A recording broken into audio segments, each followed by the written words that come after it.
मैं तो सिर्फ ये कहने आया हूं कि दुनिया में अक्सर यही होता है, जिसे मर जाना चाहिए वो जिंदा रहता है और जिसे जिंदा रहना चाहिए वो मर जाता है। तुम कहना क्या चाहते हो? आखिर हुआ क्या है? यही कि तुम्हारी भाभी जिंदा है और बच्चा मर गया।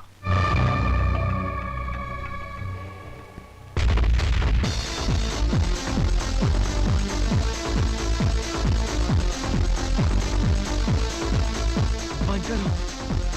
I said stop it. I said stop it. Get out. I said get out.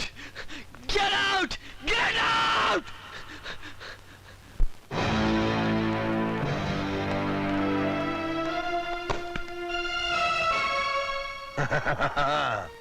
मुझे हर रोज पहली खुशी तब होती है जब तू मुझे सलाम करता है।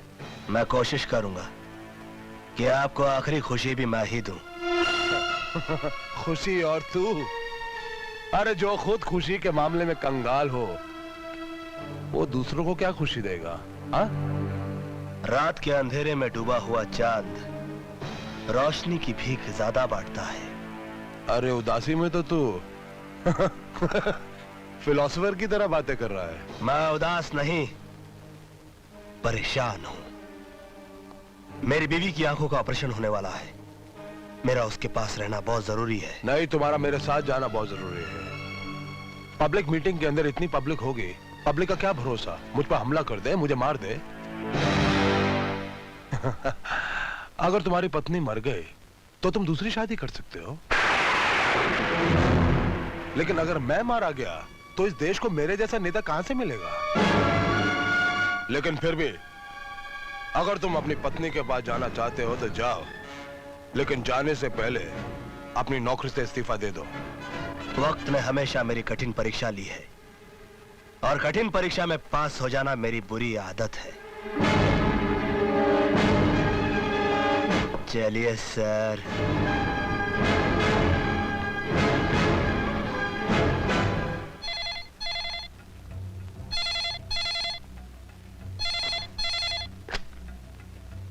बाबूजान, मैं आदर्श वर्धन बोल रहा हूं। सिद्धांत को मैं अपने साथ मीटिंग में ले जा रहा हूं। उधर उसकी बीवी की आंखों का ऑपरेशन हो रहा है।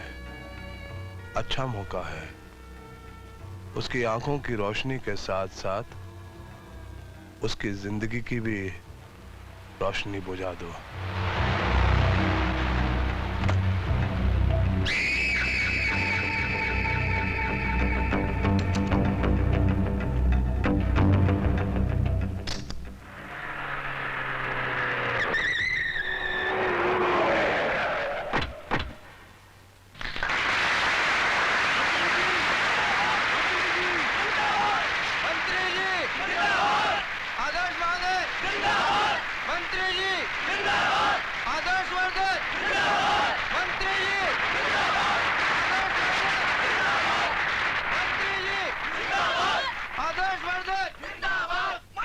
कन्हैयालाल जी, यहाँ इतनी कम भीड़ क्यों है?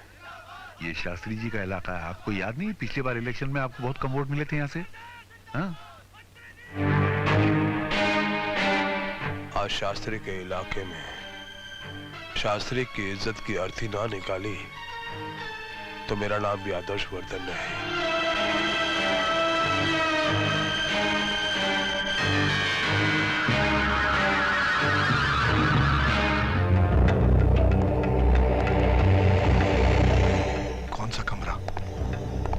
नंबर 14 में। कुछ लोग मुझ पर यह इल्जाम लगाते हैं कि मंत्री बनने के बाद मैंने जनता की भलाई के लिए कुछ नहीं किया है, लेकिन यह गलत है, बिल्कुल गलत है। मुजरिम मैं नहीं, मुजरिम है शास्त्री जी, क्योंकि जब वो मंत्री पद पे थे उन्होंने करोड़ों रुपए का घपला किया था। वो रिश्वतखोर थे, बेईमान थे, उन्होंने सरकारी खजाना बिल्कुल खाली कर दिया था।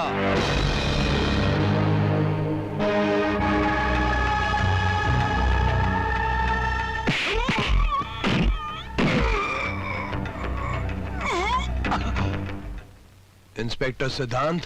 सर,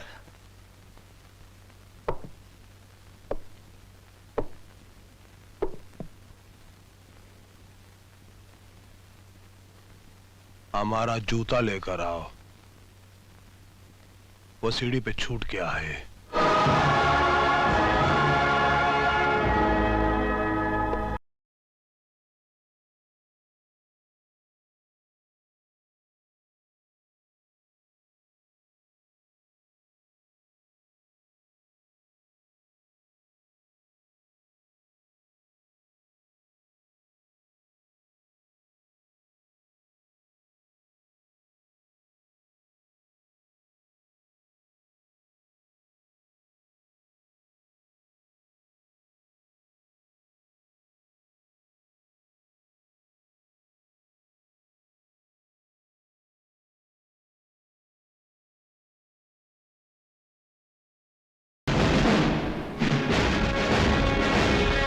बुरा तो नहीं लग रहा है ना?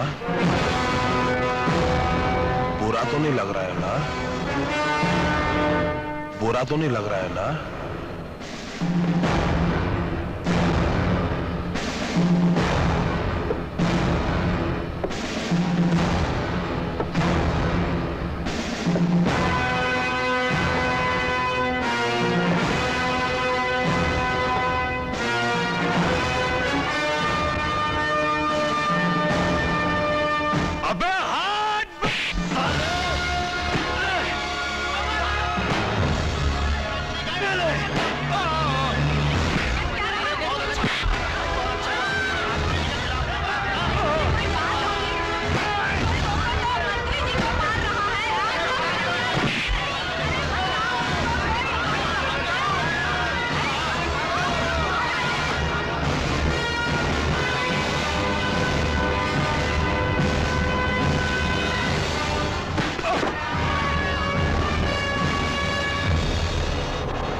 मैं कहता हूं रुक जाओ। कब तक इसी तरह सच्चाई से भागते रहोगे आप लोग? कब तक? अभी तो आप लोगों को कई समुंदर, कई तूफानों से लड़ना है।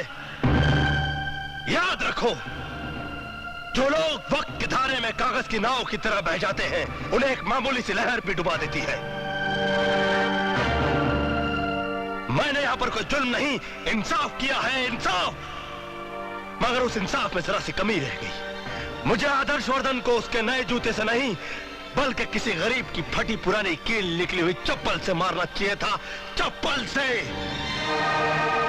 इसलिए कि खून चूसने वाले खटमल से ज्यादा खतरनाक होता है दिमाग, जो हड्डियां तक चूस जाता है। और ये आदर्श वर्धन देश और समाज के उसी खतरनाक दिमाग की तरह है जिससे मैं आप लोगों को बचाना चाहता हूं।